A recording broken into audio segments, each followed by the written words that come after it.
Occidental Mindoro naman nasabat ang sako-sakong shabu na nagkakahalaga ng 6.8 billion pesos sa bayan ng Paluan. Natagpuan ang mga kontrabando sa isang speedboat na sumadsad sa dalampasigan ng Barangay Harrison. At ayon sa Philippine Army, 2 Chinese national ang sakay ng speedboat. Nakita raw sila ng mga residente at inalok ng tulong. Pero tinanggihan sila ng mga dayuhan. Naalarma ang mga residente kaya nagpasaklolo sila sa pinakamalapit na kampo ng militar. Pagdating ng mga sundalo, natarantaraw ang 2 Chinese kaya agad silang tumakbo. Pagsilip sa speedboat, dito na tumambad ang toneladang shabu na nasa higit 40 sako.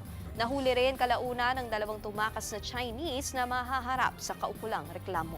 Mga kapatid, Nikki de Guzman po. Para sa pasada ng mga rumaratsyadang balita, mag-follow at mag-subscribe na sa social media pages ng News 5.